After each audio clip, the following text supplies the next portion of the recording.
محترم ناظرین کرام، اگلا پروگرام ہے اسوہ حسنہ۔ رسول اللہ صلی اللہ علیہ وسلم کی پاکیزہ زندگی کے حالات آپ کے سامنے پیش کیے جائیں گے، جس کے لیے آپ کے سامنے آ رہے ہیں مولانا نجیب الدین صاحب حسامی دعوت برکاتہ۔ بسم اللہ الرحمن الرحیم، الحمد للہ رب العالمین، والصلاة والسلام علی سید الانبیاء والمرسلین وعلی آلہ وصحبہ اجمعین، اما بعد فاعوذ باللہ من الشیطان الرجیم، بسم اللہ الرحمن الرحیم۔ یا ایہا الرسل کلوا من الطیبات واعملوا صالحا انی بما تعملون علیم۔ وقال تعالی فَإِذَا قُضِيَتِ الصَّلَاةُ فَانْتَشِرُوا فِي الْأَرْضِ۔ وقال النبی صلی اللہ علیہ وسلم ان اللہ يحب المؤمن المحترف۔ وقال علیہ السلام من طلب الدنیا حلالا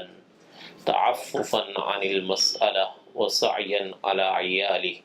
لقی اللہ ووجهه كالقمر لیلة البدر او کما قال علیہ الصلاة والسلام۔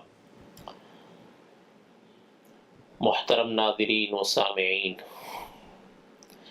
اسوہ حسنہ میں ہمارے آج کے پروگرام کا عنوان ہے سیرت رسول صلی اللہ علیہ وسلم اور حق محنت۔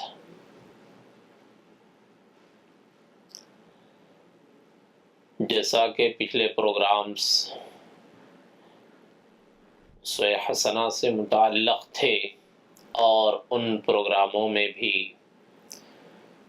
سیرت رسول صلی اللہ علیہ وسلم اور حقوق مہمان اور پڑوسیوں کے حقوق یا اس طرح مختلف لوگوں کے حقوق سیرت کی روشنی میں بیان کیے گئے تھے۔ تو آج کے اس پروگرام میں سیرت رسول صلی اللہ علیہ وسلم کی روشنی میں محنت کے جو حقوق ہیں یا اسی طرح کسب اور کمائی کے جو حقوق سیرت نے بیان کیے ہیں اور آپ علیہ الصلاۃ والسلام کے اسوہ حسنہ نے محنت کے جو حقوق بیان فرمائے ہیں انہیں آپ کی خدمت میں رکھا جائے گا۔ تو محترم ناظرین، اللہ تعالیٰ نے انسانوں کو یہ حکم دیا ہے کہ وہ اپنے مناسب حال کوئی نہ کوئی کام کریں، کسی نہ کسی پیشے کو اپنائیں کہ جس کام پر انسان کو قدرت حاصل ہو اور جس کام کے ذریعے سے وہ اپنی زندگی کے گزر بسر کا انتظام کر سکتا ہو۔ اس لیے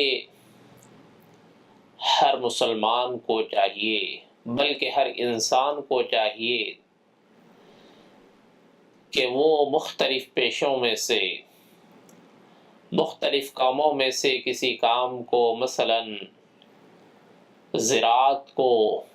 یا تجارت کو یا صنعت اور حرفت کو اختیار کر لے کہ جس کے ذریعے سے وہ رزق حلال کا انتظام کر سکے، حلال روزی کو تلاش کر سکے۔ اور جب کسی مناسب کام کو اختیار کر لے بندہ تو اللہ کا نام لے کر اس پیشے کو شروع کر دے، اس صنعت اور حرفت کو شروع کر دے، تو اللہ تعالیٰ اس میں برکت بھی عطا فرماتے ہیں، اور اللہ کا نام لے کر اگر اس کام کو شروع کیا جائے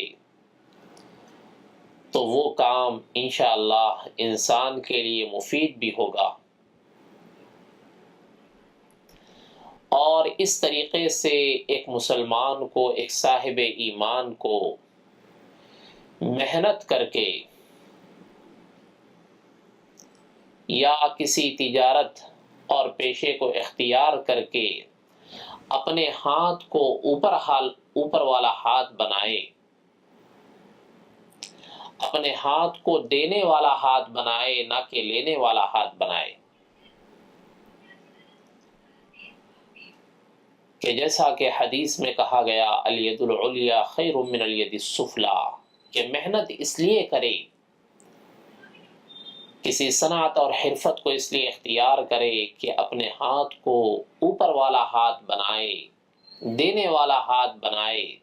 کہ جس کے ذریعے سے اللہ کی رضا حاصل ہو سکے، اللہ کی نگاہ میں محبوب بن سکے۔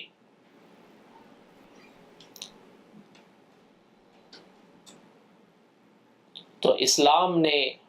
سیرت رسول صلی اللہ علیہ وسلم نے حق محنت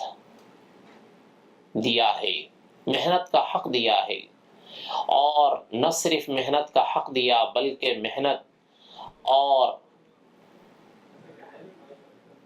کسی کام کے لیے جد و جہد کرنے پر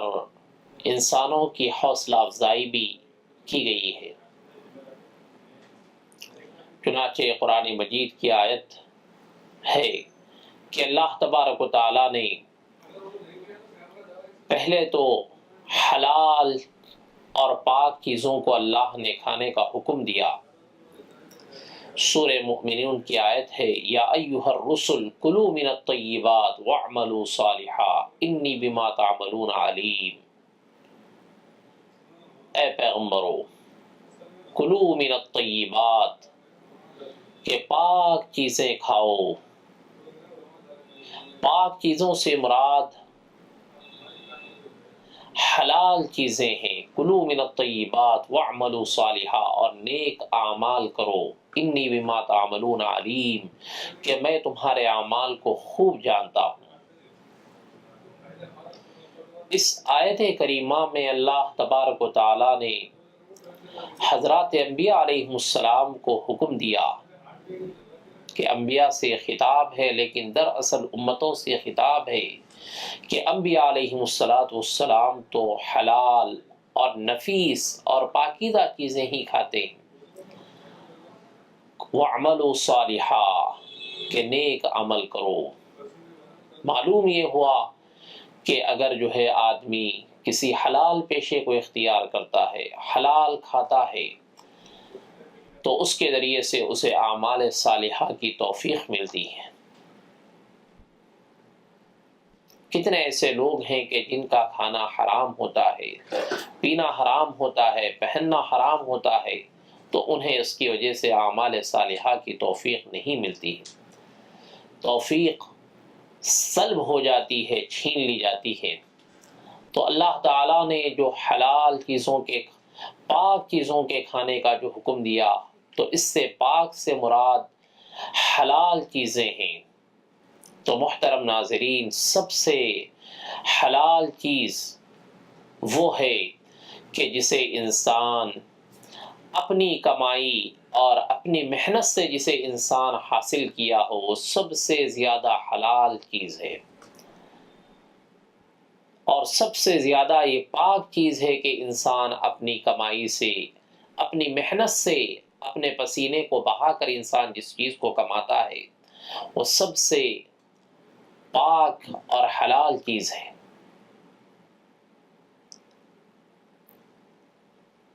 کہ نبی رحمت صلی اللہ علیہ وسلم نے جہاں محنت کے حقوق بیان فرمائے ہیں، کہ جہاں محنت کی حوصلہ افزائی فرمائی ہے، وہیں آپ علیہ السلام اپنے اقوال کے ذریعے سے اس کا حکم دیا ہے، وہیں آپ علیہ السلام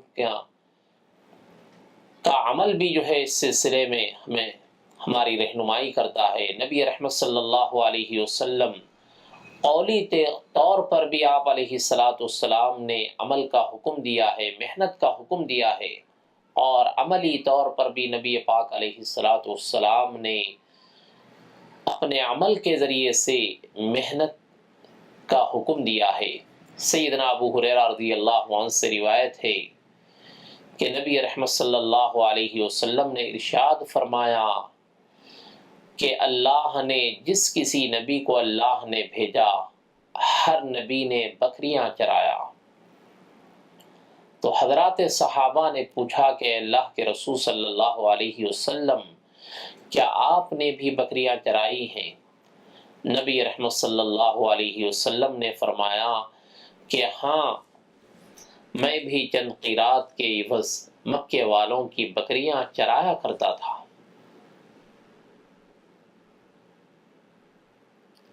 نبی رحمت صلی اللہ علیہ وسلم جہاں محنت کی حوصلہ افزائی کی ہے، کہ جہاں انسانوں کو محنت کا حکم دیا ہے اور صنعت اور حرفت کو اختیار کرنے کا حکم دیا ہے، کسی پیشے سے وابستہ ہونے کا حکم دیا ہے، وہیں آپ علیہ السلام نے عملی طور پر بھی اپنا عمل بھی جو ہے آپ علیہ السلام نے بیان فرمایا کہ آپ بکریاں چرایا کرتے تھے۔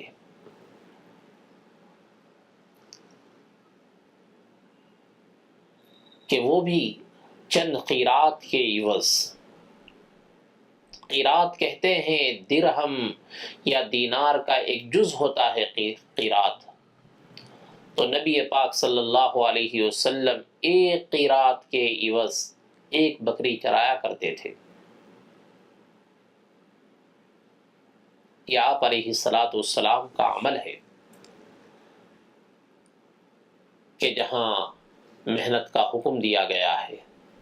جہاں قولی اعتبار سے آپ نے اس کی تاکید فرمائی،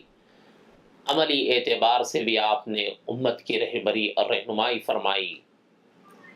کہ اپنا عمل بیان فرمایا کہ آپ علیہ السلام مکے والوں کی بکریاں چرایا کرتے تھے۔ کہ آج امت محمدیہ کا ایک طبقہ وہ ہے کہ جو محنت سے جی چرانے والا ہے، کسی کام کو اختیار کرنے یا کسی پیشے کو اختیار کرنے سے لوگ پیچھے ہٹتے ہیں اور اپنی عادت بنا لیے ہیں کہ لوگوں کے سامنے جو ہے دست سوال دراز کرنا یا کاسے گداگری لے کر جو ہے لوگوں کے سامنے پھرنا، اسے لوگوں نے اپنی عادت بنا لیا ہے۔ نبی رحمت صلی اللہ علیہ وسلم نے احادیث مبارکہ میں ایسے بندے کی تعریف فرمائی ہے، اس بندے کے متعلق فرمایا کہ جو بندہ کسی پیشے کو اختیار کرتا ہے، محنت کرتا ہے، اس کے بارے میں آپ علیہ السلام نے فرمایا کہ ان اللہ یحب المؤمن المحترف، کہ اللہ تعالی محنت کرنے والے بندے سے محبت فرماتا ہے۔ محنت کرنے والا، مزدوری کرنے والا، کہ اپنے پسینے کو بہا کر جو ہے آدمی کمانے والا، یہ اللہ کی نگاہ میں ایسا بندہ محبوب ہے۔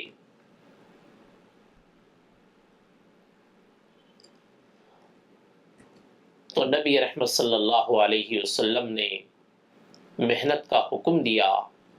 اور محنت کرنے والوں کی حوصلہ افزائی فرمائی اور ان کی تعریف فرمائی۔ کہ ایک اور حدیث میں سیدنا مقداد رضی اللہ عنہ سے روایت ہے، کہ بخاری شریف ہی کی روایت ہے، کہ سیدنا مقداد فرماتے ہیں کہ رسول اللہ صلی اللہ علیہ وسلم نے فرمایا کسی شخص نے بھی اپنے ہاتھ کی کمائی سے بہتر کھانا نہیں کھایا، اور اللہ کے نبی داؤد علیہ السلام اپنی ہاتھ کی کمائی سے کھایا کرتے تھے۔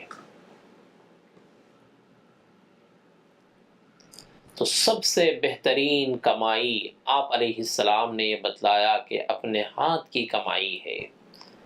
کہ آدمی اپنے پسینے کو بہا کر، محنت کر کے، مزدوری کر کے آدمی جو ہے کماتا ہے، تو یہ اس کے لیے سب سے بہترین کمائی ہے۔ اور پھر آپ علیہ السلام نے حضرت داؤد علیہ السلام کا عمل بیان فرمایا کہ حضرت داؤد جو اولو العزم انبیاء میں سے ہیں، برگزیدہ انبیاء میں سے ہیں، لیکن حضرت داؤد علیہ السلام نے گزر بسر کے لیے، معاش کے لیے، حضرت داؤد علیہ السلام نے اپنے ہاتھ سے جو ہے کمایا، زرہیں بنایا کرتے تھے لوہے کی، اور اس پیشے کو اختیار کیا تھا حضرت داؤد علیہ السلام نے زندگی گزارنے کے لیے، ضروریات زندگی کو پورا کرنے کے لیے حضرت داؤد علیہ السلام نے اس پیشے کو اور اس صنعت کو اختیار فرمایا تھا۔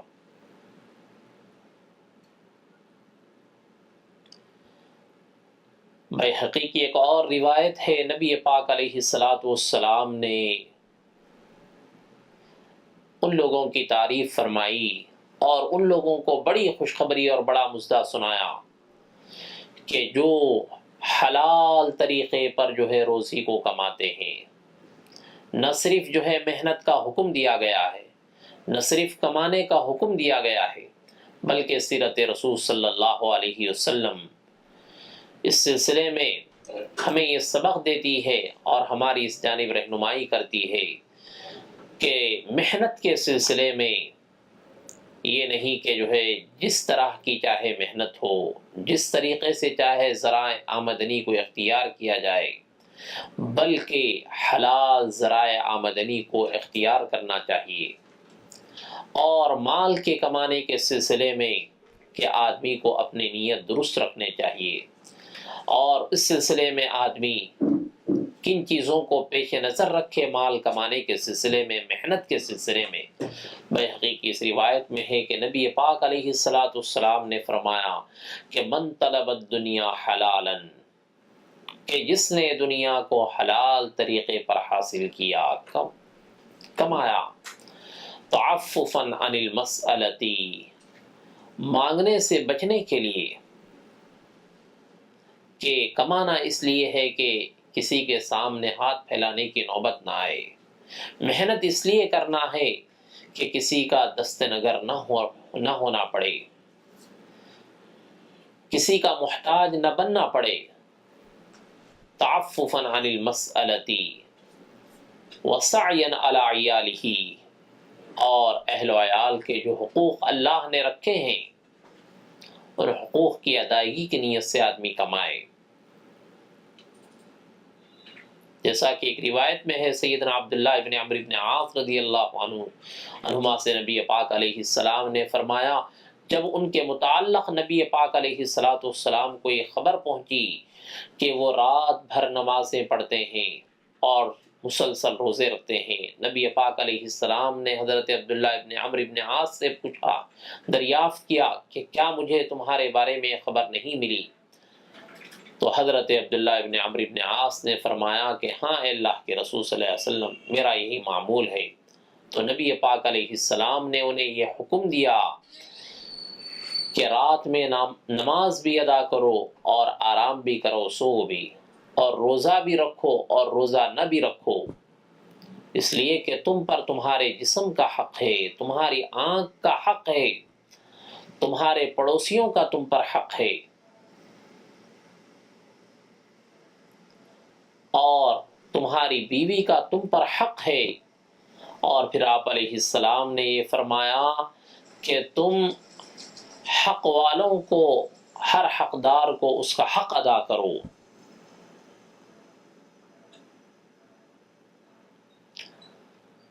تو محنت اس لیے کرنا ہے، کمانا اس لیے ہے، کسب معاش کو اس لیے اختیار کرنا ہے، اہل و عیال کی حقوق کی ادائیگی کے لیے، بیوی کا جو حق ہوتا ہے، بچوں کے جو حقوق ہوتے ہیں باپ کے ذمے، ان حقوق کی ادائیگی کی نیت سے آدمی کو کمانا ہے، محنت کرنا ہے۔ یہ نہیں کہ محنت سے جی چرائیں، محنت سے پیچھے ہٹیں، بلکہ جو ہے بے روزگار بنے رہے، وسعیا علی عیالہ۔ اور پھر آپ علیہ السلام نے حدیث پاک میں یہ فرمایا کہ تعطفا علی جارہ، محنت اس لیے کرنا ہے، کمانا اس لیے ہے کہ تعطفا علی جارہ، پڑوسی پر مہربانی کی نیت سے، کہ پڑوسی کی مدد کی نیت سے، وتعطفا علی جارہ لقی اللہ ووجہہ کالقمر لیلۃ البدر۔ آپ علیہ السلام نے فرمایا کہ اگر کوئی شخص محنت کے سلسلے میں، کمانے کے سلسلے میں اگر ان باتوں کو پیش نظر رکھے، یہ نیتیں اس کے کمانے میں شامل حال ہو، تو وہ اللہ سے اس حال میں ملاقات کرے گا کہ اس کا چہرہ 14ویں کے چاند کی طرح چمکتا ہوا ہوگا۔ تو جہاں آقا علیہ السلام نے محنت کا حکم دیا ہے، وہیں اگر محنت صحیح طریقے پر ہو، حلال طریقے پر آدمی محنت کرے، حلال پیشے کو اور حلال ذرائع کو اگر آدمی اختیار کرتا ہے، تو نبی پاک علیہ السلام نے اس کے لیے بڑی خوشخبری بھی سنائی ہے۔ بلکہ ایک اور روایت میں آتا ہے کہ نبی پاک علیہ السلام نے جہاں محنت کا حکم دیا، جہاں کمانے کا حکم دیا، حق محنت کو بیان فرمایا، وہیں آپ علیہ السلام نے مانگنے سے منع فرمایا ہے اور لوگوں کے سامنے ہاتھ پھیلانے سے منع فرمایا ہے۔ آج ہم اپنے معاشرے پر نظر دوڑاتے ہیں تو معاشرے میں بہت سے ایسے لوگ ہمیں ملتے ہیں کہ جو تندرست و توانا ہیں، صحت مند ہیں، لیکن مانگنے کو اپنا پیشہ بنائے ہوئے ہیں اور محنت اور کام کو چھوڑ کر بے روزگاری کو اپنائے ہوئے ہیں۔ تو نبی پاک علیہ السلام نے یہ فرمایا ایک حدیث میں، لِأَن يَأْخُذَ أَحَدُكُمْ حَبْلَهُ فَيَحْتَطِبُ عَلَى ظَهْرِهِ خَيْرٌ لَهُ مِنْ أَن يَأْتِيَ رَجُلًا أَعْطَاهُ اللَّهُ مِنْ فَضْلِهِ فَيَسْأَلَهُ أَعْطَاهُ أَوْ مَنَعَهُ أو كما قال علیہ السلام، کہ نبی پاک علیہ السلام نے فرمایا کہ کوئی شخص جو ہے رسی لے کر اپنے پیٹھ پر جو ہے لکڑیوں کا گٹھر لا کر جو ہے اسے فروخت کر کے جو ہے اس کے ذریعے سے اپنے گزر بسر کا انتظام کرے، یہ اس کے لیے بہتر ہے اس بات سے کہ جو ہے وہ کسی ایسے آدمی کے پاس آئے، کسی مالدار کے پاس جسے اللہ نے مال و دولت سے نوازا ہو، اس کے پاس جا کر مانگنے سے اس کے لیے بہتر ہے کہ جو ہے رسی لے کر جو ہے لکڑیاں کاٹ، جنگل سے لکڑیاں کاٹ کر لا کر اسے فروخت کرنا اس کے لیے بہتر ہے کسی مالدار کے سامنے جا کر ہاتھ پھیلانے سے، کہ وہ مالدار دے بھی سکتا ہو اور منع بھی کر سکتا ہو۔ تو نبی پاک علیہ السلام نے جہاں محنت کا حکم دیا ہے، جہاں کمانے کا حکم دیا ہے، وہیں مانگنے سے منع فرمایا ہے۔ بلکہ ایک اور روایت میں ہے کہ آپ علیہ السلام نے ان لوگوں کے بارے میں فرمایا کہ جو مانگنے کو اپنی عادت بنا لیتے ہیں، کہ جو لوگوں کے سامنے ہاتھ پھیلانے کو جو ہے ایک اپنی عادت سی بنا لیتے ہیں، کہ آپ علیہ السلام نے فرمایا من فتح علی نفسہ بابا من الفقر فتح اللہ علیہ 70 بابا من السؤال فتح اللہ علیہ 70 بابا من الفقر، کہ جو آدمی اپنے اوپر مانگنے کا ایک دروازہ کھول دیتا ہے، اللہ تعالیٰ اس پر محتاجگی کے 70 دروازے اللہ تعالیٰ اس پر کھول دیتے ہیں۔ یعنی جو مانگنے کی عادت بنا لیتا ہے تو وہ اور بھی محتاج ہوتا ہے، اور بھی جو ہے اس کے فقر و فاقے میں اضافہ ہوتا ہے۔ اللہ سے دعا ہے کہ اللہ تعالی ہمیں محنت کی اللہ تعالی توفیق عطا فرمائے اور گزر بسر کے لیے کسی نہ کسی